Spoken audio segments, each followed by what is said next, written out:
بنێرانی خۆشەویست ئەم کاتتان باش سەیە ئەرمانم وە لە سەفەرێک لەم ئەخیرەیە کردم بۆ فینلاند چاوم بە هاوڕێی خۆشەویستم کاک مستەفای قادری کەوت کە ناسراوە بە مستەفا هەژدە. کاک مستەفا یەکێ لە هاوڕێیانی دێرینمە کە زیاد لە 34 ساڵ ڕەوە پێش بەیەکەوە خەباتی پێشمەرگایەتیمان دەست پێ کرد و لە نزیکەوە ئاشنا بووم لەگەڵی و بە فرسەتم زانی لە دیدارێکە کە بووم لەگەڵی بڕێک باسی بەسەرهاتی خۆیمان بۆ بکات. ئەم فرسەتم خۆزیەوە و داوام لێ کرد کە لەگەڵمان بێت. هەرچەند کامێراکە کامێراکی حرفەیی نەبوو لەبەردەستا لەوێ، بەڵام توانیمان بە هەر چۆنێ بووە وەلو کانە کەیفیەتەکەشی زۆر لە خوارەوەیە ئەو فرسەتە بخۆزینەوە و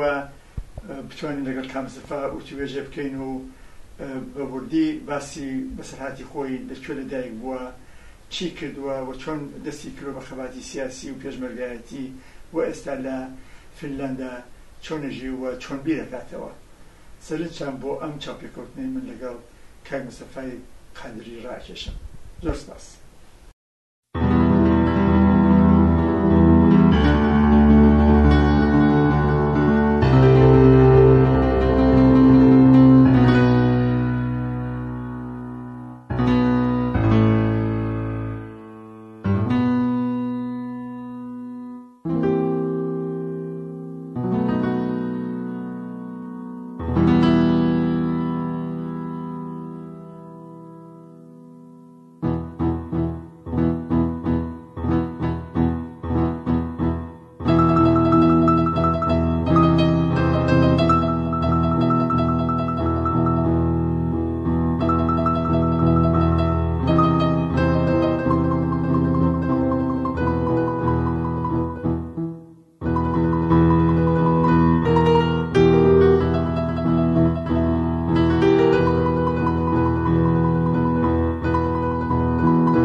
خۆشەویست، ئەمڕۆ لەگەڵ کاک مستەفای قادری ناسراو بە مستەفا هەژدە لەواخا کە لە ناو ڕێزەکانی کۆمەڵایە بەم ناوە لە سەرەتای ئینقلاب بۆ ناسراوە، زیاد لە 10 ساڵ خەباتی پێشمەرگایەتی کرد. ئەمڕۆ بە فرسەتمان زانی لە وڵاتی فینلاندا دانیشتین لەگەڵیا و هەروەها ئەمانەوێت لەسەر بیرۆوەری و ژیانی کاک مستەفا قسە بکەین. کاک مستەفا ئێستا تەمەنی 70 ساڵ تۆزە زیاتر ئەوەقا لە تووری ژیانیە لە کرێکاری و مێنەت و مەرارەتی دنیای سەرمایەداری ڕەنجی بردووە. با لە زمانی خۆی ببیستین. کاک مستەفا لەکوێ لەدایک بوو، هەروەها ژیانی سەرەتایی چۆن بوو، لەگەڵ چ مەشەقات و وەزعێکا ڕوبەڕوو بوو و دواتر لە ناو ڕێزەکانی کۆمەڵایە چۆن بوو ئاشنا بوو بە کۆمەڵە و هەروەها دواتر ئێستا لە وڵاتی فینلاندا چۆن بیرەکاتەوە لەسەر دنیای چینایەتی. سەرنجام بوو ئەم توێژە ڕاکێشم. کاک سەفات زۆر زۆر خۆشحاڵ بووم لەوەی کە ئەم فرسەتە بۆ من ڕەخسا و بتوانم لەگەڵ تۆ قسە بکەم کە لە سەردەمێکە کە بەیەکەوە پێشمەرگە بووین و دژ بە جمهوری ئیسلامی شەرمانە کرد و لەناو دێهاتەکانە کاری وشیاریمان نەکرد کە بتوانین لەگەڵ خەڵکە قسە بکەین. ئێستا تر فرسەتێکە بۆی کە ئەوڕێ بدەینەوە سەر ئەو ژیانە. پێم خۆشە لەسەر تاوە بۆ ئەو کەسانی کە نایتوان بیستووە یان نا لە داهاتوای بیستن یا فرسەت دەکەن ئەم ڤیدیۆیە سیر بکەن بۆمان باسکە بزانین لەکوێ لەدایک بووی و سەرەتای ژیان چۆن بوو. من پێش هەموو شتێ سڵاو و ڕێزم هەیە بۆ بینەران و بۆ گوێگرانی ئەو قسە و باسە و تەلەڤیزیۆنەکەتان بە خێراتنتان ئەەکەم. من بە ناوی مستەفا قادی مەشهور بە مچەهەژدا. من خۆلاسە لە عێراقا لەدایک بووم، بەڵام لە ماوەیەکی کەمە بۆ خۆم ناماوزێکە زۆر مناڵ بووم. دوایی چوونە ئێران و تێی هەنجیلێ لەوێ شناسنامەم وەرگرتووە و لەوێ ماوینەوە. لەوێ هەرەسی بەفر هاتووە بەسەرمانە لە حەوت ساڵەگی تاوا نەبووم. هەرەسی بەفر هاتووە بەسەرمانە لەوێ باوکم و برایەکم و خوشکێکم بەداخۆ لەژێر ئەو هەرەسا مردن و ماوەیەکی کورتیش دایکشم دووبارە بە نەخۆشی مرد و ماوە بۆ خۆم و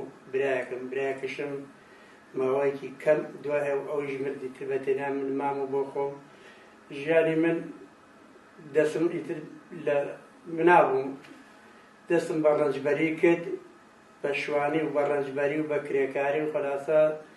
لەو زەمانە ساڵە 12 من پوڵی ڕەنجبەریەکەم 30 تمەن بوو. ئیتر زۆر بۆ خۆ دەزانی کە ژیانی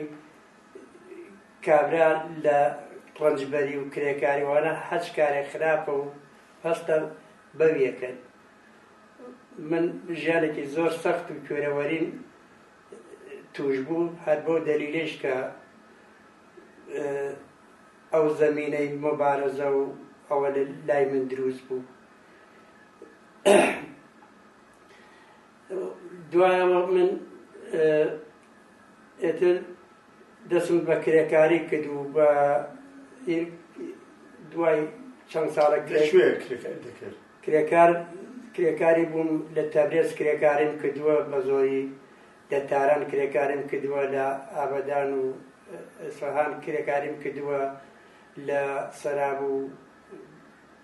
ئاردەبیل کرێکاریم کردووە. خۆلاسە لەو ئالم شارانە کە کرێکاری دەکرد چی بۆ کرێکاری لەگەڵ دادفاتم هاوسەرت کە ئێستاش بەخۆشیەوە ژیانەکاتەوە لەگەڵتایە توای ئەو ساڵانەیە کە سەختی کێشتووە هەل لەگەڵتا بووە ئەو کات هاوسەرت بوو یان نا یا دواتر؟ منە وەختە هاوسەرم بوو، سپاسی یەکەم بەڕاستی هەمیشە پشت و پەنای من بووە. مناڵیشمان بووە، مناڵێکی زۆرمان بووە، بەڵام هەمووی بە عۆدەی ئەوە بوو بە خێری. وڵات تەقریبەن 14 مناڵمان بووە، بەڵام ئێستا 6یان ماون بەداخۆ بڕێکیان مردن. ئێتر هەمووی ئەم مەینەتیە بەڕاستی خێزانم ئەو مناڵانیە گەورە کردووە و وینی کردووە.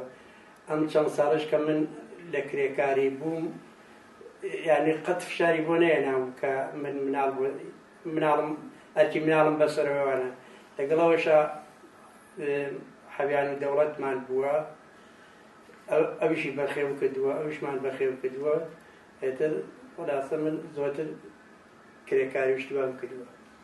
ئەچی بۆ لەگەڵ خەڵکی کە ئەچی بۆ کرێکاری بۆ کاری بیناسازی دەکرد کاری چ وەڵای کاری بیناسازیمانە کرد لە تەبرێز بە تایبەتی شیرکەتێکی گەورە بوو بە ناوی نیسپێڕا بانکی میلی نیسپێڕا لەوێ تقریبا 10,000 نەفەرە کاریگەری لێ بوو ئەوەڵی ئینقلاب کە هێن بوو ئەوانی تر کە کەمتر کارم لێکرۆ بەڵام ئەوەڵی ئینقلاب لە تەبرێز من لەوێ کاریگەر بووم سەرکاریگەریش بووم بە خاتریەوە پڕێک فارسی مەزانی قەوم خزمی خۆشم لەگەڵ بوو دەوری 25 نەفەر ئەوانم لەگەڵ بوو کە سەرکاریگەریان بووم هەم نازر خەرجیشیان بوو بە دەلیلەوە من بڕێک فارسی مەزانی ئێتر لەوێ کارەکەم زۆرتر دەست پێ کرد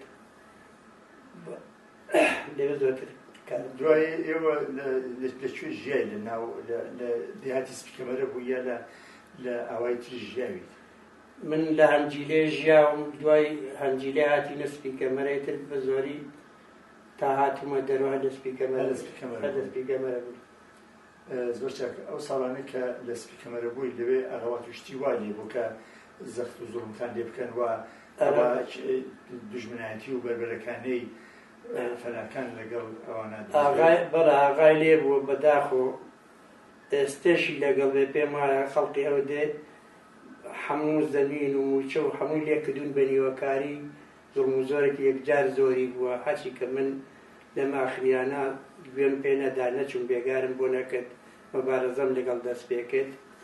بەڵام بەداخۆ ئێستێش زۆر کەسەیە کە بە خاتریەوە کە ئەوان کەسپیان جاشێتی و خزمەت بە جمهوری ئیسلامیە خەڵکیشیان ترسانەوە مەجبورە بن کە نیوەی دەرامەد و نیوەی ژیانی خۆیان بن بە ئاغا ئیستێژەرێدەن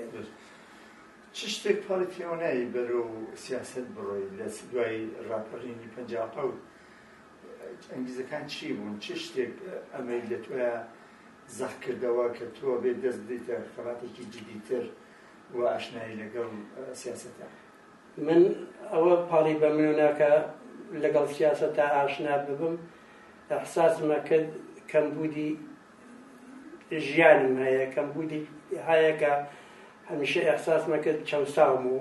لەلایەن سەرمایەدار و دەرەبەگ و ئاغا ئەوانە من چەوساوم و هەر ئەوەش بوو ئەو وەختە کە من مەشهور ناوی ئیسمی خۆم نامچە هەژدە بە خاتریەوە بوو بەشە لە مبارەزەی ئەو وەختەی خۆم نەمەتوانی بە عەلەنی لەگەڵ ئاغا و دەرەبەگ و نازانم زاڵم و ئەوانە بیکەم ئەو مچە هەژدە بە خاتری ئەوە دروستم کرد بۆ خۆم و مبارەز بەشە لە مبارەزەی خۆم بە ناوی هەژدە و ئەو وەختەی کردووە ئەوە شاراوە بوو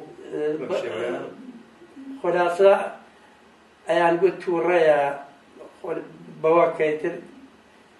کەسانی تر ئەیان ناسیم دەنیان ناکرد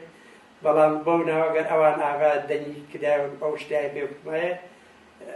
تا هەتا سەریەک دوێکیشم شکانوە لەسەرەوە کە پێیان دومجاش لەو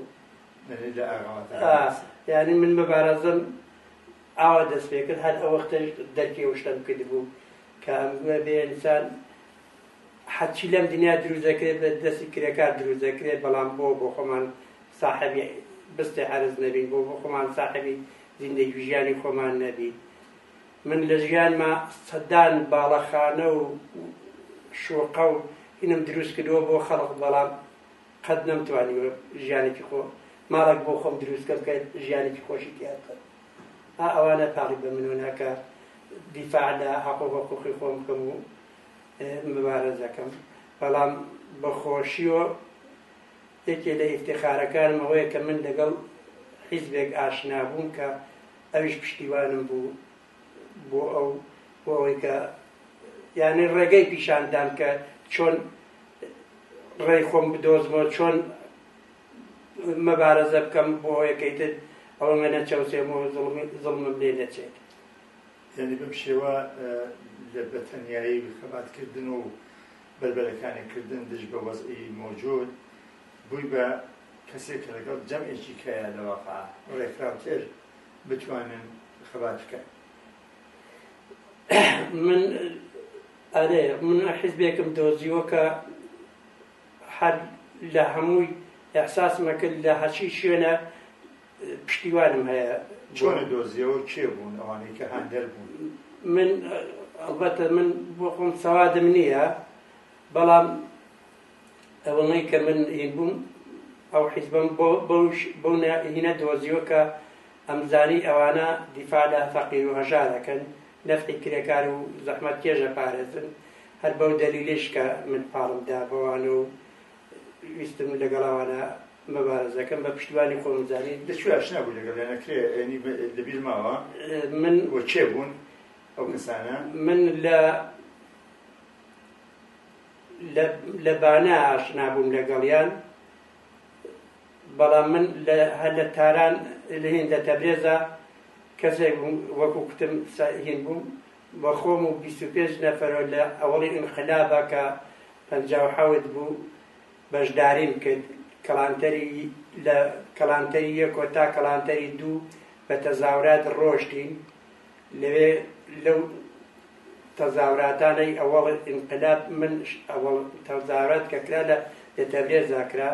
من لەوێ شیرکەتم کرد. ئەلبەتە لەوێش کەسێک بوو کە ڕێگەی بە من نیشاندا کە چی بکەین و چی نەکەین. من هەر کەس نایناسم ویستەی تێیە، بەڵام هەر کەس بێ سپاسی یەکەم ڕێگەیەکی باشی بۆ من دانا کە لەوێ من ڕێی خۆم بدۆزم و بچم مەبارەزە بکەم. لەوێ تەقریبەن مەبارەزەم کرد تووسێکە تەزاورات بوو بۆ تەزاوراتەکان چوون. دوایەوە کاوێت تەوا بوو هاتمە منتەقەی بانە. لەوێ دوای سەفەرێکم کرد بۆ تاران، لە تارانش تەزاورات بوو، لێوێش هەر بەشداریم کرد.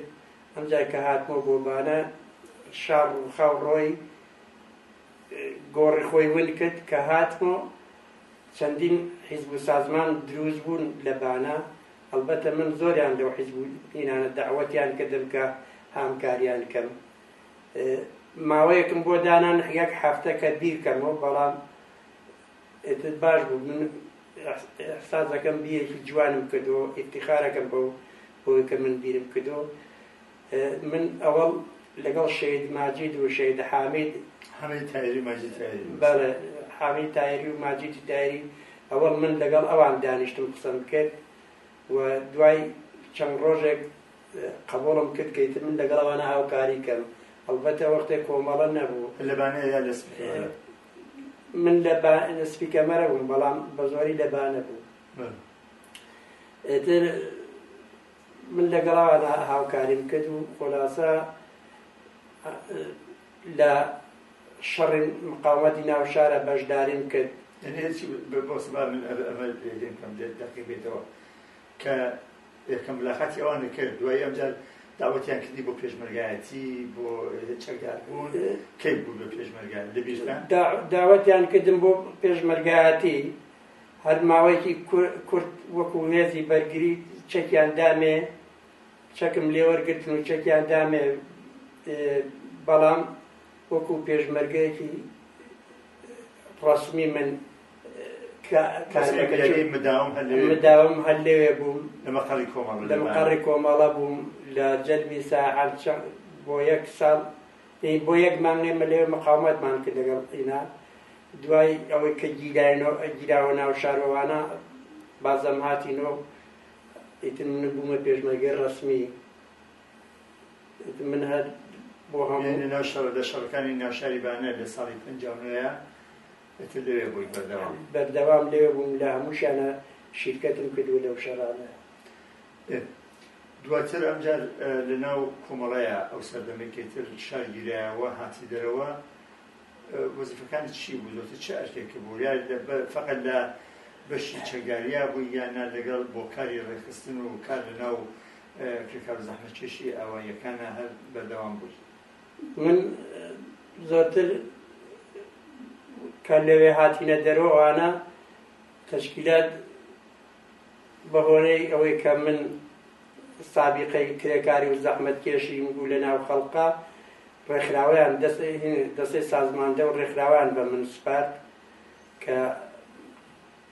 تقریبا بۆ 15 ساڵ من لێ مەبارەزەم کرد لەگەڵ چەند کەسێک ڕفیق و شتیوە بەڵام لە شەڕیشا بەشداریم کردووە. بریندارش بوویتەوە؟ تقریباً 3 کەڕە 4 کەڕە بریندار بوو. زۆربەی ئەچیتەوە بۆ ناوەوە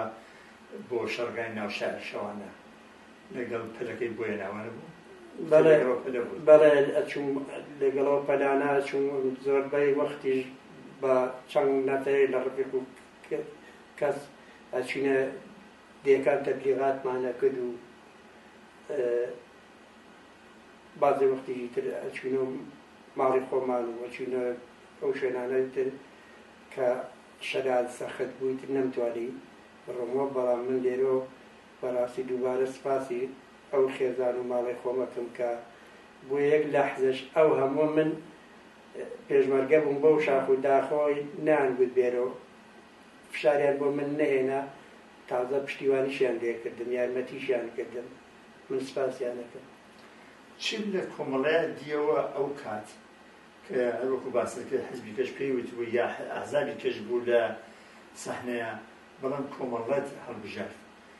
چیتیان بوو بۆ تۆ وەک کار و زەحمەت کێشێکە لەگەڵ ئەم ژیانەیە دائیم ئاشنا بوویت؟ من وەختی خۆی لە ڕۆژێکە 3 نەفەر 3 حیزبی تریان بە من مەعارەتی کە یەکیان لەگەڵ کوڕێکا چووم بۆ لای چریکی فیداییەکان ئەوان پێیان گوتم کە بێ بۆ پێشمەرگایەتی لەگەڵ ئێمە. من هەفتەیەک هینم بۆ دانان تم بیری لێ یەکەمەوە. دوایەوە کوڕێک تر کە معلیمی دێکەمان بوو بەداخەوە پێم وایە شەهید بووە، ئەوش لە ناو مجاهیدینا بوو. ئەوشە داوەتی کردم کە چوم لێوشە 1 هەفتە وعدەم دانا. بازم حیزبی دموکراتیش هەر داوەتیان کردم هەتا بڕ ئیمتیازاتی ژاندامێ کە من بۆ ئەوان گوتم ئێوە ئاغاتان لەگەڵ و ئێوە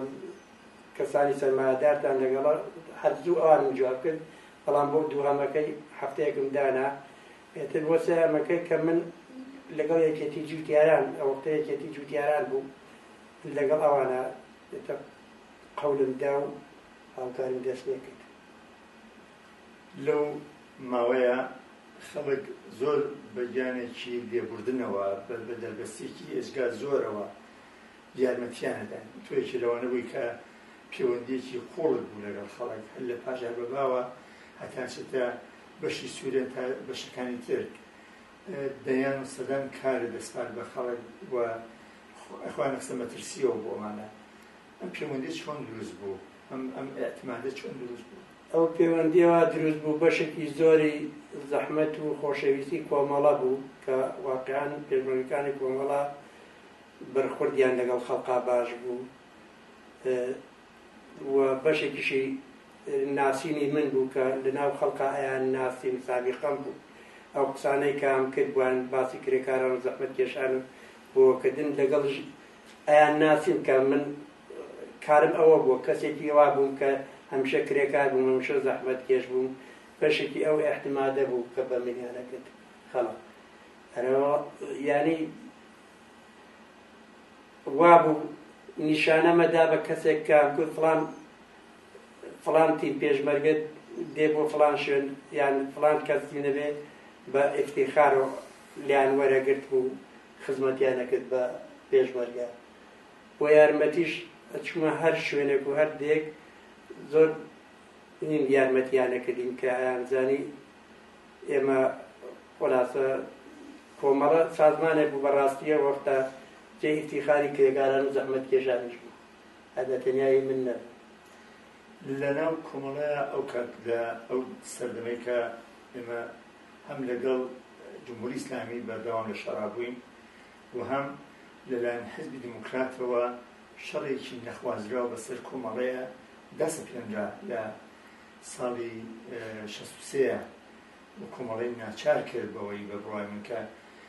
بەربەرەکانێکی جدی بکات لەگەڵ حیزبی دموکرات بۆ ئەوەی کە کۆتایی پێبێنێ بەم بەهانەگیری و بەم شەڕ و شەڕخوازی دژ بە کۆمەڵە. تو بیرەوەری زۆرە لەو سەردەما ئەکرێ هەرچێک پێت خۆشە بیرەوەریەک لەوانە بڵێ پێم وایە لە شەڕێک بوو لە لای سماقان و سی سال بوو ئەوانە ڕوویدا ئەگەر باش لەبیر ما بێ ئێمە لەوێ 16 نەفەر لە هەوڕیانمان گیانیان بەخت کرد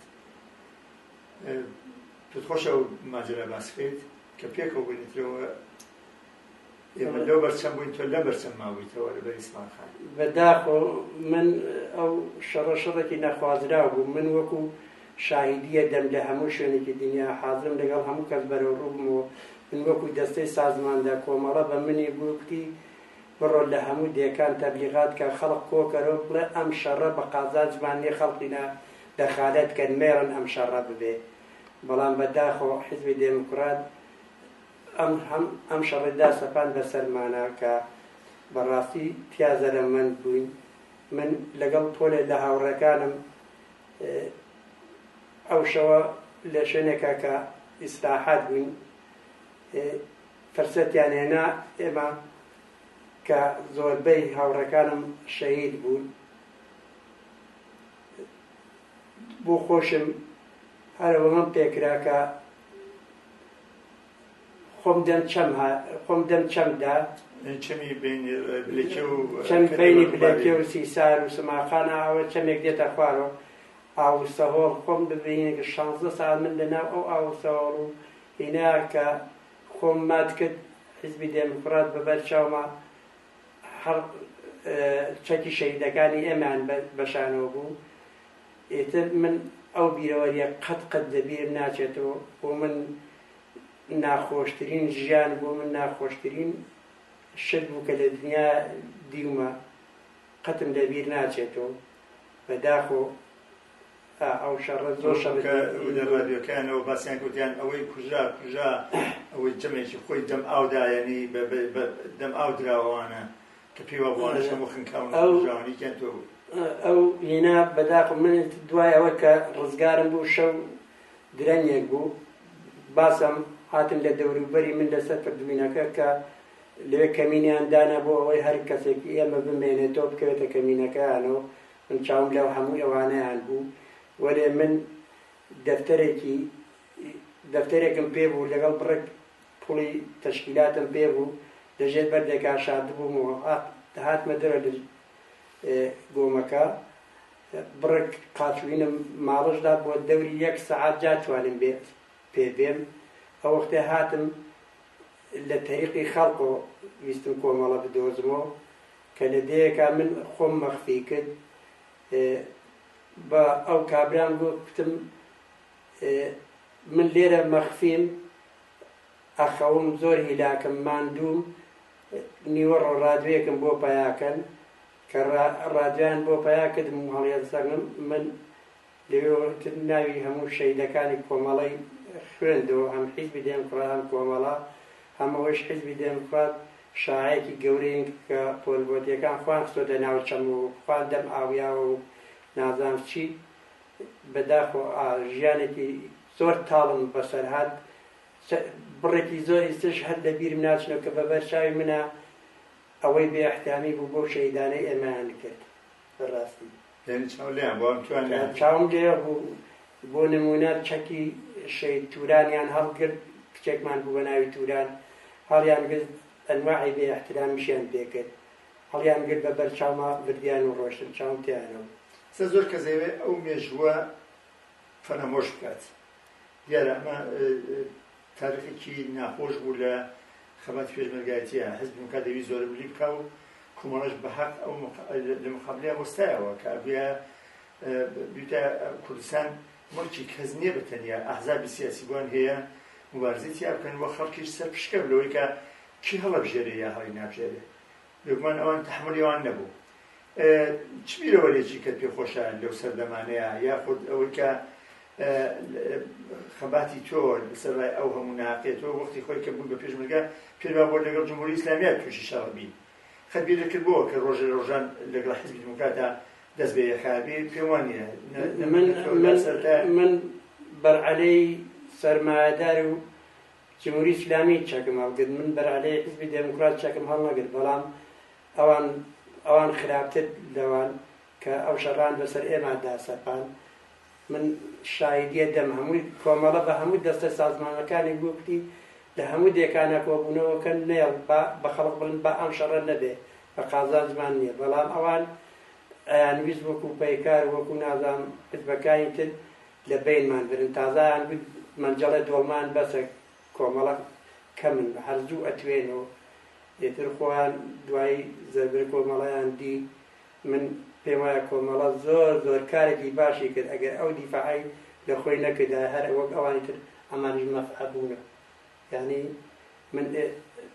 ئێستش لەسەر ئەو باوەڕم کە کۆمەڵە کارێکی باشی کرد دیفاعی لە خۆی کرد. ئێستا ئەگەر مێژوو بگەڕێنینەوە بۆ چۆن بازە فیلمەیەچێتەوە بۆ دواوە ئەوەی کە کردت ئەو کات ملحەقبوون بە کۆمەڵە بۆ ئەقلەتی ئەو وەختیەوە بێگومان ئێستاش پێت وایە زەرور بوو ئەم نۆع لە مبارزە دژ بە جمهوری ئیسلامی وەستانەوە لە مقابلیاوە خەڵاتی چەکدارانە یان نە؟ من ئیستێژ بگەڕێمەوە یان نەگەڕێمەوە ئەوە یعنی ئەگەر مبارزە دەست پێکاتەوە بە تاکید من یەک دەنگ لە ڕۆحیەم و لە مبارزەی خۆم و لە هینی خۆم کەمی نەکردووە ئیفتیخاری پێوەکەم ئەگەر بە گۆچانیش بڕۆم ئەوەنەی پێم کرێ هەر بەدەوامم لەسەر مبارزەی خۆم چون بەجێ ئیفتیخاری ئەزانم کە دەبێ ڕۆژێ لە ڕۆژان ئەم هەموو کرێکار و زەحمەتکێشە کە دنیایان دروست کردووە هەر لە تام و تۆپ و تەیارە و نازانم باڵەخانە و شوقە و هەمووی بەدەستی ئەمانە دروست کراوە، بەڵام ئەگەڕێنەوە سەر سفرەی خاڵی نانی بەحاڵ نانی ئەو ئێوارەیان پێپەیە بێ ڕۆژێ لە ڕۆژان ئەمانە ببن بە ساحەبی ژیانی خۆیان و ئەبێ ڕۆژێ لە ڕۆژان ئەمانە سەرکەوتن بەدەست بێنن. ئێستێژ من بەدڵ بە زمان بە عەمەل حازرم هەر ئەو کارانە بکەم، هەر خزمەت بکەم و داواش لە خەڵقەکەم تەنیا ڕێگەی ڕزگاری کرێکاران و زەحمەتکێشە مبارزەیە لە عەلەی ئەو سەرمایەدار. ئەگەر ئەوە نەکەن حتمما هەر چەند ساڵات چۆنە چەوسێنەوە ئەوە بێت، تەنیا ڕێگە بۆ سەرکەوتنی ئەوان مبارزەیە. داوا لە هەموو کەسەکەم ئەوەی بە یارمەتی پوڵ بۆ یەکرێ بیکات، ئەوەی بە پێشمەرگایەتی بۆ یەکرێ بیکە، ئەوەی بە هەر شێوەیەک ئەتوانێت بیکات، چون ئەم حیزبە من پێم وابێ جوابگۆی هەموو ئەو کرێکار و زەحمەتکێشانەکە وەک من زۆڵمیان لێ چووە. تۆ کە لە دێنە سەرە بەشە کە لە کوردستانە ئیتر شارەکان گیرایەوە دێهاتەکان گیرایەوە هاتی خاکی عێراق وتر ماوەیەک لەوێ ژیایەوە بەردەوام هاتوچووی ئێران دەکردەوە تر یان لەگەڵ ئەو خەڵکانی کە لە ئێرانەوە هاتنە خاکی عێراق خەریکی پەیوەندی بوویت و ڕێکخرا دروستکردن و ئەمانە ئیتر وەک دوای ئەمە هاتتە دەرەوەی وڵات لە ڕێگەی توشکیەوە ئەکرێ باسی ما بۆ بکەی؟ من کە هاتمە عێراق لە عێراقش کۆڵم نەدا کە هاتی ناوێ من کە هاتیشمە عێراق نزیکەی 7 ساڵ ماڵ و مناڵی خۆم نەدی کۆڵم نەدا لەوێشەوە هەر لە مەرزەکانە کارمە کرد لەگەڵ خەڵقە ئەرتباتمە گرت تەبلیغاتم عەلەی جمهوری ئیسلامی کردووە و وەک مەعموری مەرزی لەوێ کارم کردووە لەگەڵ تەشکیلاتە هەر ماوم تا وەختێک بەڕێک بهین بوومەش بە خاتری ڕاستیەکە من بە خاتری ئەوەی هاتمە دەرەوە کە کوڕێکم بوو ئەگەر نەمهێنایە دەرەوە چاوی کوێرە بوو جوان بوو من بە خاتری ئەوە کە ئەو کوڕم چاوی کوێر نەبێت زیاتر ئەو هینەم بەجێش کە هاتمە فلەند کە هاتیشمە ئێرە لێرەش کۆڵم نەداوە من بۆ هەموو تەزاوراتێک ئەچم بۆ ینی بەدەم بەدڵ بە تەبلیغ لێرەش کۆڵ مادم بە حەقی خۆمی ئەزانم بە وەزیفەی خۆم ئەزانم هەر سەعاتێ هەر لەحزەیەک تەشکیلاتێکی وسوڵی و دروست کە دیفاع لە کرێکاران و زەحمەتکێشان کە حازرم هاوکاری بکەم ئیستێش لە کۆمەڵە کاتی دەرەوەی تر تۆ پەیوەندی تەشکیلاتێکەشت تەواو کرد لەگەڵ کۆمەڵەیە ئەسەبەکەی چی بوو؟ پێت وابە ئەو کات کە کۆمۆنیزمی کرێکاری خۆی بە سۆرەتی عەلەنی لە ناوهێنا فراکسیۆنی پێکێناوە جیابەوە سمپاتی تۆ دەواقع بە مەنسووری حکمەت بوو زۆرتر و لە چەند ساڵی ڕابردووشە بەردەوام لە کۆنگرەکانی حزبی حکمەتیست و کۆنفرانسی تشکیلاتی کۆمیتەی کوردستان یا بەشداریت کردووە. ئەمە چۆن تۆ ئەم ئاڵوگۆڕیت تا پێکات یا بۆچی ئەم لایەنەت لەواقع زۆرتر بەناوە گرنگ بوو هەیە هەڵەبژات؟ من لە کاتمە دەرەوەختە لەناو کۆمەڵا بەداخۆ اختلافێک بوو، اختلافەکەش لە سەر ڕاست و چەپ بوو کە لەو وینایە جزوێک هات بەناویەوە کە ئێمە چیمان کردووە چیمان نەکردووە، ڕێک لەو جزویان بۆ ئێمە خوێند و من هەر لەوێ قبوڵم کرد، بەڵامی تر کە هاتمە تورکیە بۆ 1 ساڵ کەمتر من ارتباطم قەتع بوو لەگەڵ حیزبە. دوای ئەوە 1 ساڵە من قبوڵیم لە تورکیا وەرگرت، بۆ خۆم نامەم نووسی، داوای عزوێتم لە حزبی کۆمونیست کرد کە دیسان دەست بەکار بمەوە. ئەو وەختەش کە داوام کردوێتەوە بۆ عزوێم لە بیرمە کتومە ئەوە ئێستا پوڵم هەیە، قبوڵیم هەیە، هیچ مشکلەیەکم نییە، بەس ئەمەوێ کار بکەم. هەر لە ماوەیەکی کەمە جوابیان دامەوە وەکو عەزو دووبارە منیان وەرگرت و دەست بەکار بووم و ئاوا بوو کاتێ. من لە چەند کۆنگرەی حزبی حکومەتیست تۆم دیوە کە لە سویدا بەرگوزار کرا. لەو کۆنگرانەیە لەیەکی ئاخریانە کۆنگری شەش پێم وایە قسەت کرد لەسەر وەزعی ئێران و لەسەرەوەی کە بێ بەردەوام بین لە خەباتیش بە جمهوری ئیسلامی. ئێستاش بەردەوام ئەم پەیوەندیەت هەیە. دیار ڕەنگە پەیوەندی تشکیلاتی نەبێ، بەڵام پەیوەندیەکی قوڵی سیاسی هەیە. ئەمە چۆن لەقابل تۆجیە لەلای تۆ؟ من ئەستە وەکو عەزو ڕەنگە عەزو هیچ حیزبێک نیم وەکو عەزو ڕاستیەکەی، بەڵام من وەکو خۆم دووبارە هەر وەکو زوو چۆن تەسمیمم کرد کە سەرنەویشتی من و زەحمەتی من و تەبەقەی من لەگەڵ حیزبە یەکەگەیێتەوە، لەگەڵ کۆمەڵا یەکەگەیێتەوە. ئەو وەختێکە من لەگەڵ کۆمەڵا هین بووم، خۆم هین کرد، باسم نەکرد یەکێتی جوتیاران بوو، دوای یەکێتی جوتیاران بوو بە کۆمەڵە، دوای کۆمەڵە بوو بە حیزبی کۆمۆنیست. من هەر هەموویانم قبوڵ بوو تا دووبارە ئێستاژیستش لەنە بەداخۆ ئەم هاوڕانە زۆر زەحمەتیان کێشا. من زەحمەتی هەموو کەسم لەبەر چاوە، بەڵام بەداخۆ بازێک بە نەزەری من زەحمەتەکەی خوار قەدریان نەزانی، من بەڵام قەدری خۆم ئەیزانم و لە تەبەقەی خۆشمە لە حیزبی حکمەتیزمە ئەیناسمەوە. من حیزبی حکمەتیزم بە دەلیلیەوە من عزویان نیم، بەڵام بۆ هەموو کۆنگرەکان منیان بانگ کردووە، ڕێزیان بۆ من داناوە، داوای نەزەریشان لە من کردووە، احتیباتیشیان بە من داوە. هەر بەو دەلیلە من لە کۆنگرەکانیانە بەشداریم کردووە و ڕاستیەکەی لە خۆشم لە ئەو تەبەقەی کە من زەحمەتم بۆ کێشاوە بە نزیکتریان نەزانم لە خۆم، بۆیە زۆرتریش پاڵەیە باوانە. زۆر ئەو کەسانی کە پێشتر لە کۆمەڵەیە بوون و ئێستا ئەو کۆمەڵەی کە سەرەتا بە ناوی کرێکار و زەحمەتکێش یا سۆسیالیزمەوە ئەناسرا کە ئەمانە تەلاشەکەن هەوڵێن بۆ سۆسیالیزم، بازێک لەوانەی هەتا لە دامەزرێنرانی پشتیان کردێتە ئەو ئەهدافیان. و ئەمە مەهاندەر بوو بۆ تۆ پێت وایە یان نا کە ئەم فاصلەیە بگری؟ نا، من بە احتیباری خۆم بە کۆمۆنیست دەزانم، بە احتیباری خۆشم حاضرم مەبارەزە بکەم. بەداخۆ من پێم خۆش نەبوو ئەم حیزبە ئاوای لێبێت، وەلێ من ئەگەر هەر یەک کەسیش نەبێت من ئەمە بە حەقی خۆم ێزانم، ئەم مەبارەزەی خۆمە وەکو عەقیدەی خۆم ئیدامە بەم و ئیفتیخاری جەکەم بەڕابوردووم و بە ئیستێشمەوە ئیفتیخارەکەم من پێم وایە تەنیا من ئەوەڵی وەخت کە هاتمە ناو کۆمەڵەوانە بیر و باوەڕێکی ترم بوو بەڵام ئێستا زۆر زۆرجێ ئەختیباری منە کە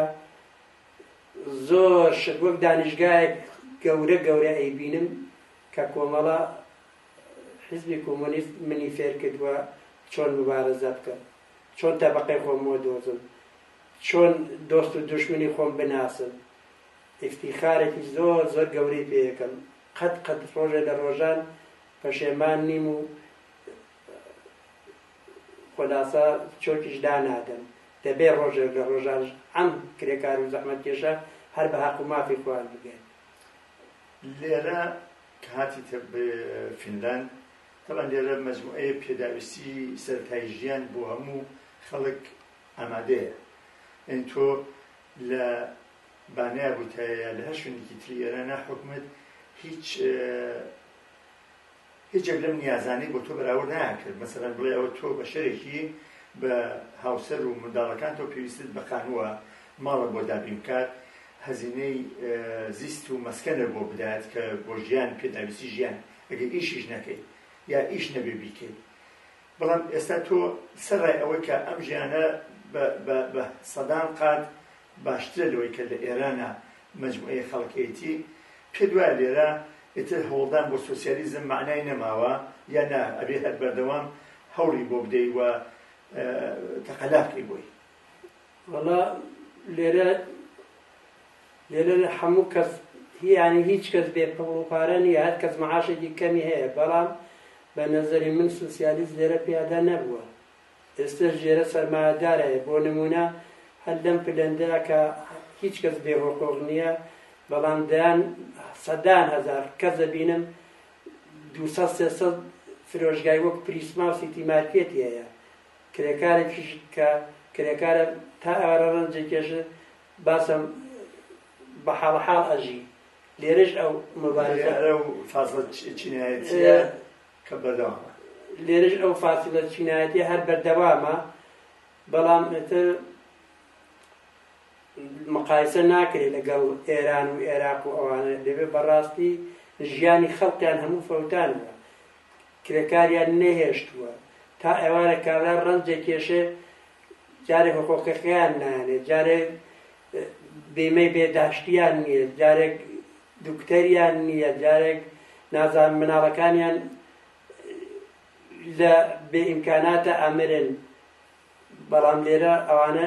باشتێکە، ئەوانە لێرە باشتێکە، وەلە لە ئێران و عێراقە بەڕاستی هیچ ژیانێک وجودی نییە. ئەوەش کە بیانەوێ حەدیەقەل ئەو خەڵقە بیاوێ وەکو ئێرە بێ ساحەبی کەمێ حقوقی خۆی بێ. بە نەزەری من فەقەت تەنیا ڕێگەی مبارەزەیە کە لەو خۆی دەرباز کا بکەوێتە ناو ژیانێکی باشترەوە. هەرم دەرەجەش لە ڕفاق کە لێرە مەوجودە، هەر نەشیدا خەباتی کرێکارێک کە لەم وڵاتانە لە سوید، لە ئەڵمان، لە نروێژ، لە دانمارگەمانە بەدەست هاتووە کە حکوومەتەکانی ناچار بۆ کرۆ دەوڵەتانە ئەمە بەڕسمی بناسن، ناتوانن خەڵک لە برسێتی و فەقیری و ئەمانەیە ڕاب. لێرەش ئەینی شت مبارەزێکی زۆریان کرد. من بۆ نمونە ڕەفیقم هەیە یان ئافراتی حیزبی کۆمونیستی فلەندا هەیە کە لەگەڵیانە قسەم کردو وەختی خۆی ئەمانش کە لەگەڵ ڕووسیە و ئەڵمان و سوێد شەڕیان بووە ئەگێڕن و بۆ خۆیان بۆ منیان گێڕاوەتەوە کە ژنەکانیان پیاوەکان لە پێشەوە ترۆشتن بۆ شەڕ، ژنەکان ئاڵقەی گوێ خۆیان دەرهێناوە، مستەویلەی دەستی خۆیان دەرهێناوە، فرۆشیانە داویانە بە فیشەک بۆ پێشمەرگەکان، برینداریان هێناوەتە دواوە، لیباسیان بۆشتون، خزمەتیان پێکردون تا توانیویانە بە 5 ملیۆن شتەواو نییە تا توانیویانە ئەم ئازادیانە بۆ خۆیان دروست کردووە. یعنی لێرەش ئەو قەتڵ و عامە هەر بووە، بەڵام خەڵقێرە زرنگ بوون، توانیویانە ئەو کەمێک ئازادی بۆ خۆیان دروستکەن و هینکەن کە ئەوش بە نەزەرم مبارەزەی خۆیان بووە بۆوە گەیشتن. ئومێدەوارم لە خەڵقی فەقیر و هەژاری ئێران و عێراق و تورکیە و ئێستا لێ دیکتاتۆر زۆرن واقعا کە حەدێکە لەوان ژیانی خۆیان تۆزێ باشترکردن کرێکاران هەوڵ بن بۆەوە ژیانی خۆیان باشترکەن. یادەرم لێرەش پەیوەندی بەردەوام هەیە لەگەڵ خەڵکانێکی زۆر چ لەو کەسانی کە لە وڵاتاژین و چ لەوانەی کە ساڵهای ساڵ لەم خەباتی پێشمەرگایەتی و سیاسیت کە بووە بەردەوام ئەم ڕفاقەتت حفظ کردووە و هەر ئەم جارەش هاتی مجموعەیە کردی. چی ئەحساسێک تێ لەم پەیوەندیانە؟ من وەکو ئاڵەن ماسی و ئاو بەیەک گوزەران ناکەن ئێستا منیش دوای ئەلعان بۆ 4 ساڵە چێ لەناو ئەم مبارەزە واتوە کە یعنی یەک لە حەزە ناتوانم بەبێ سیاست بەبێ مبارەزە من ژیان کەم. ئەو پەڕی سەر حاڵیم ئەوەیە کە بتوانم ڕۆژە لەگەڵ ڕەفیقێکە لەگەڵ ئینێکە باسی ژیانی کرێکار و زەحمەتکێشکەم باسی ژیانی ڕابردووی خۆمان کەین باسی ئەوەکەم کە ئێمە چه زەحمەتێکمان کێشا بۆ ئەوەی کە ژیانی باشتر دروستکەین. داواش ئەەکەم دووبارە داواش ئەەکەم لە خەڵقی کرێکار و زەحمەتکێش غەیر ئەز ممکینە بێ مبارەزەی ئەوانە ئەم ژیانە پێک نایە دەبێ هەموو بە حەق و حقوقی خۆی بزانێ مبارەزەی بۆ بکات هەتا ئەوە نەبێت ئەم ژیانە خۆشیان بۆ پێک نایێت. لە داوام ئەوەیە کە ئەوەی بۆیە کرێت بە یارمەتی ماڵی بە خزمەت بە پێشمەرگە بە مبارەزە بە هاتن بۆ لای تەشکیلات بەمانە فکرێ بۆ خۆیان بکەن کە بەشکم ڕزگاریان ببێ بەشکم ئیتر ئەوە نەچاوسێرەوە بەدەست ئەم حکومەتە دیکتاتۆرە و بەدەست ئەم هەر ڕۆژێک دێت بە ناوی مەسەب و بە ناوی خوا و بە ناوی پێغەمبەر و بە ناوی وێلایەتی فەقیر و شتێک بۆ ئەم خەڵقە ئادۆزێت ئەم خەڵقێ پێسەر کودەکات. چ مەعزەرەتمە ئەو سەگیان لابە ئەو سەگیان دانێڵە ئەمان باشترە بە نەزەری من سەکە سەگە ڕەش بێ و سپی بێ و بۆر بێ و هین بێ هەر یەکێکە هیچ فەرق ناخا تەنیا ڕێگە چارە ئەوەیە ئەبێ بڕوات ئەگەر نەڕوات بە نەزەری من ئەگەر کامەیان زۆر ئەگەر کوردێکیش دانێت بەو سیاسەتەوە هەر بۆ خۆیەتی بەڵام ئەبێ ئەو ئەسڵەن ڕژیمەکە لەبین بچێت نا هەر کەسێک بێتە سەرکار هەر بۆ خۆیەتی ئەو ڕژیمە لەبین نەچێت. تەنیا ڕێگا ئەوەیە ئەو ڕژیمە لەبین بچێت و حکومەتێکی عەداڵەت حکومەتێکە یەکسانی ئینسانەکان و کرێکاران و زەحمەتکێشانی بۆ مهم بێت ئەوە مەگەر ئەو خەڵکە ڕزگارکای نا متمەینم بە هیچ ناوێکی تر کەس ڕزگاری نابێت. کاک مستەفا دەزانم 70 ساڵ تەمەنی پڕ لە کوێرۆری و مەرارەت و کرێکاری و زەحمەتکێشانی و هەروە خەباتێکی چڕاوچەر بۆ پڕخەتەر لە نیو سەعات چندەکە باس ناکرێت. پێم خۆشە ئەگەر شتێکی تایبەتی هەیە ئێستا باسمان نەکردووە و پێویستە باسی بکەیت بۆ کەسانی کە گوێیان لێ لەم دیدارەمان باسی بکەیت و پەیامی ئاخیرشت کە باست کرد کە بێ ئەوەی کە خەبات بکرێ بۆ ڕزگاری بۆ ئەوەی کە کولیەتی ئەم حاکمیەتی کە لەسەر ئەساسی چەوسانەوە و زۆر و زۆر و کوشتارە ئەبێت لاچێ هیچ ڕێگەی چکەی نییە. چی پێخۆشە بۆوانەی کە گوێیان لێتە بۆ دۆستەکانت بۆ هەموو کەسانێکە لە سەمیمیەت و ڕفاقەتی تۆ ساڵها بەهرەمەند بوون بۆ خارج لەوەی کەسا لە چەند حزبی سیاسیان هەمویان هەتوان خۆشەوێت ئەمە هەڵقێکی سکتی نەبێت بڵێن ئەمە فەرقەگەراییە کە کاک مستەفا متعلق دیارە بە هیچ حزبێکی سیاسیاش تایبەت نییە ممکنە یەکێکی لەوانی کە خۆشتر بوێت و یا پەیوەندی سیاسی لە نەزەر باست کرد کە نوێنەرایەتی خەتێکی سیاسی فکریەکان زیاتر بێ بەڵام بە مانای ئەوە نیە تۆ لەگەڵ ئاحادی ئەو خەڵکەیە ئەو هەموو فعالە سیاسی کە ساڵها لەگەڵیان پێشمەرگایەتی کردووە سیاسەتت کردووە ئێستا لە ئێران و لە عێراقن یاخود لە کەنادا و لە ئوسترالیا و لە ئەمریکا و لە وڵاتانی ئوروپاین ئەمانە هیچ کات تۆ ئەو جیاوازیە قایل نەبووی لە نظر شخصی و دۆستایەتێکی بەرفراوانە بووە ئەجملە من و خۆت بۆ نمونە ساڵهای ساڵەوە لە توولی 34 ساڵان من تۆ ناسم و لە جەریانی شەڕێکیشا لە سەرحەدی مانوونەمانیان بووین لە چی چۆران پێکەوە چ قسەیەک تێ بۆ دۆستانە چ پامێک هەیە؟ وەڵام من هەموو حیزبەکان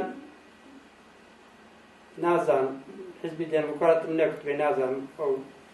وەلێ لە هەموو حیزبەکانە کە من لەگەڵ منە زەحمەتیان کێشاوە زەحمەتم کێشاوە سپاسی هەمویانەکەم هەمویان احترامی تایبەتیان بۆ من داناوە و ئەو احترامە هەمیشە لای من جێی ڕێزە ڕەنگە یەکێکم لە یەکتریان خۆشتر بوێت ئەوە کە هیچ شکم لەوە نییە لەناو ئەمانە منیش کە ساحەبی بی و باوەڕێکی خۆمم بە حەقی خۆش میێزانم کە یەکیان کە کامیان دەخۆ بە نزیکتری بزانم ئەوەیانم خۆش بێەوە بە حەقی خۆم میێزانم بەڵام سڵاو ڕێزم هەیە بۆ هەر کەسێک کە ڕۆژێک لە ڕۆژان بۆ سەعاتێکیش بێ بۆ حەچەنێ بێت زەحمەتی کێشاوە پێشمەرگەی کۆمەڵە بووە سڵام هەیە بۆ هەر هەمویان لە هەر کوێیەکی هەن لە ئێرانن لە عێراقن لە هەر کوێیەکەن سڵاو ڕێزم بۆیان هەیە وە سڵاو ڕێزشم هەیە بۆ هەموو خانەوادەی شەهیدەکان کە جەرگیان هەڵقرچاوە بەدەست ئەم ڕژیمەوە کوڕەکانیان لەدەستداوە زەرەومەنگ بوون ومێدەوارم کە ڕۆژێک لە ڕۆژان جێی کوڕەکانیان بۆ بگرینەوە. دەگومان کلێنێکی گەورەیە ئەو کەسانەی کە گیانیان بەختەکەن بۆ خانەوادەکانیان جگایەکی تایبەتی هەیەەوە بۆ ئێمە شەرعینیشێک کە ساڵیانی ساڵە لێیان دورین بەڵام هیچ کات لە خەڵەتی خۆشمان نەماتوانیوە فرامۆشیەوە ئازیزانە بکەین وە قەتعەن فرامۆش ناکەن و ئەم خەباتش بێ ئەو قوربانیە بێگومان نابێت. من ئێستاش ئەبیەمەوە کە مەسەلەن خانەوادەی شەهیدمان هەیە کەیتر پەنای بۆشتی وەکو مەسەلەن یارمەتی لە خەڵک دەستی درێژ کردووە من لێرەوە کە ئاشتی کیوا بینم خانەوادەمان هەیە خانەوادەی شەهیدمان هەیە کوڕەکەی لە دەستداوە ئیمکاناتی نییە کەسێک نییە کۆمەکی بکە یارمەتی کە بەداخۆ ئێمەش کە لێرە بە حاڵە حاڵ خۆمان پێ بەخێوە کرێت یعنی ئەوە مەمانەیە بە حاڵە حاڵ خۆمان پێبژین بەڵام هەمیشە جەرگم ئاوی تێبەرە بێ بۆ ئەو خانەوادانە کە ئەبیەمەوە وەزیان چۆنەوە ئەوانە ئەو خانەوادە شەهیدانە دووبارە سڵاویان لێ یەکەم وانییە کە ئێمە ئەوانمان لەبیر نەبێ ئێستێژ ڕۆژ بە ڕۆژ باسییانەکەم لە هەر تەلەڤیزیۆنێکەوە لە هەر شوێنێکەوە کە دانێکیان نەبینم بە نۆعێک من لێرەوە فرمێسکی هیچ دەسەڵاتم نییە بەس فرمێسکی بۆ ڕێژم ومێدەوارم کە بتوانن ڕۆژێک لە ڕۆژان گیان بۆ بڕکەین و ناومێدیان نەکەین. کاک مستەفا ئەساترەوە دێنە کۆتایی ئەم قسە باسەمان خۆشحاڵم لەوەی کە ئەم کاتتدا بە من و ئەم فرسەتە ڕەقسا کە حەدەقەل ئەم مێژووە کە پڕ لە خەبات و هەوڵدان و تەلاش و ئومێدواریە کە دیش بە نظامێکی چەوسێنەر کێشاتە گوم نەبێت هیوادارم بتوانین ئەمە گۆشەیەکی چکۆلە بێت و خزمەتەی کە بە یەکی وەکو خۆت کە ساڵها خەباتە کردووە ئەم هەوڕە و تەقەلایەت گوم نەبێت و خەڵکانێکی زۆر کە یان نەسلێکە هەتا لەگەڵ ئەو سەردەمای ئاشنانیە بزانێت کە ئەم زەحمەتانە کێشراوە ئەوەی کە جمهوری ئیسلامی ڕۆژ لەگەڵ ڕۆژ زیاتر لە کوردستانە منفور بووە نیشانەی ئەم نوع لە هەوڵدان و تەلاشەیە کە تۆ ئەمسالی تۆ و هەزاران نەفەری ترکە لە ڕزەکانی کۆمەڵەیە لەو سەردەما و ئێستاش لە ئەحزابی جۆرا جۆرا خەریکی خەباتن ئەمە گوم نەبێت. من افتخارەکەم دووبارە بە ڕابردووی خۆم و بە ئیستێشەوە من ئومێدەوار من لێم معلومە کە ئەم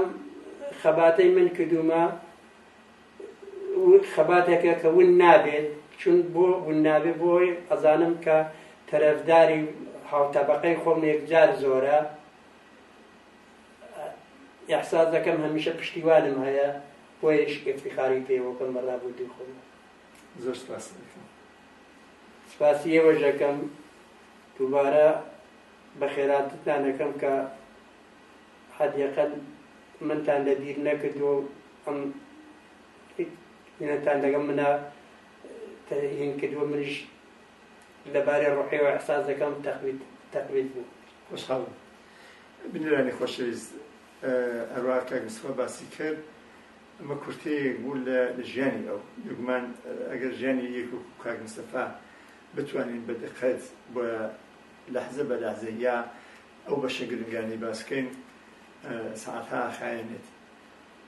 لێرەوە سپاسی کاک مستەفا ئەکەم، ئارەزووی تەمەندرێژی بۆ ئەکەم و هیوادارم لەش ساغ بێت و هەروە بەردەوام بێت لە خەباتی چینایەتی دژ بە نظامی نابەرابەری سەرمایەداری و تاحقوقی دنیایەکی باشتر و حکومەتێکی سۆسیالیستی کە تایە هیچ ئینسانێ نەچۆسێتەوە و هیچ ژنێ تەحقیر نەکرێت و هیچ منداڵێک